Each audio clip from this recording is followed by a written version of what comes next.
அரசியலை வியாபாரமாக்க கூடாது. பதவி என்பது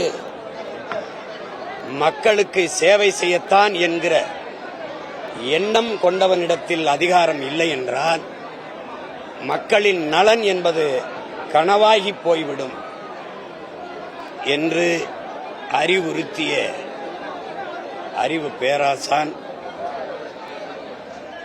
உண்கிறகை உயர்ந்தது உழைக்கிறகை தாழ்ந்தது என்ற எண்ணம் எவருக்கும் இருக்கக்கூடாது.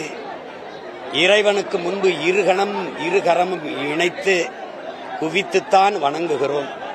அதனால் மனித பிறப்பில் உயர்வு தாழ்வு பாராட்டக்கூடாது.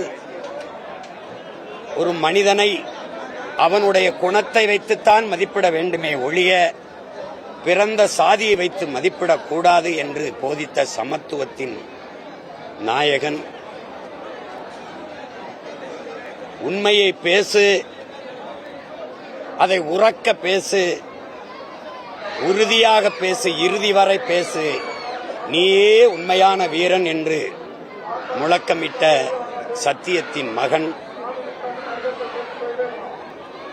எளிமை, உண்மை, நேர்மை, தூய்மை எல்லாவற்றையும் தன் வாழ்க்கையில் கடைபிடித்த ஒரு மகான்,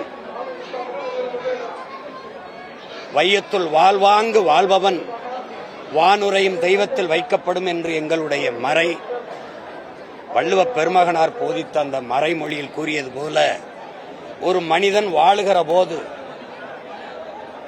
சிறப்பாக மற்றவர்களுக்கு பயன்படுகிற ஒரு வாழ்க்கையை வாழ்ந்தால் அவன் தெய்வமாகலாம் என்பதற்கு சான்று எங்களுடைய தாத்தா தெய்வ திருமகன் அவர்கள். தன் வாழ்க்கையை அப்படி வாழ்ந்து காட்டிய ஒரு மனித புனிதர். ஒருவனுக்கு பிறப்பு சாதாரணமாக இருக்கலாம், ஆனால் அவன் இறப்பு, அவன் மறைவு சரித்திரமாக இருக்க வேண்டும் என்ற புரட்சி மொழி பொன்மொழிக்கு ஏற்ப எங்களுடைய தாத்தா தெய்வ திருமகன் அவர்கள் வாழ்ந்து காட்டி தன் வாழ்க்கை வரலாற்றை வருங்கால தலைமுறை பிள்ளைகளுக்கு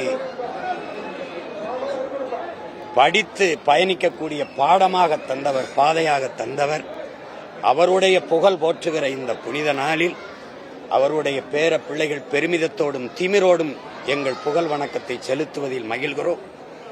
இந்நன்னாளில் உறுதி ஏற்கிறோம், அவர் கண்ட கனவை நிறைவேற்ற இந்த தீய ஆட்சி முறை, அரசியல் முறையை ஒழித்து நல்ல அரசியலை உருவாக்கி நல்ல ஆட்சியை மலரச் செய்வோம் என்ற உறுதியை அவர் பிறந்து வாழ்ந்து நின்ற மண்ணில் நின்று அவர் பிள்ளைகள் உறுதியேற்கிறோம்.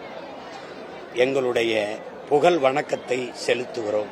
நன்றி, வணக்கம்.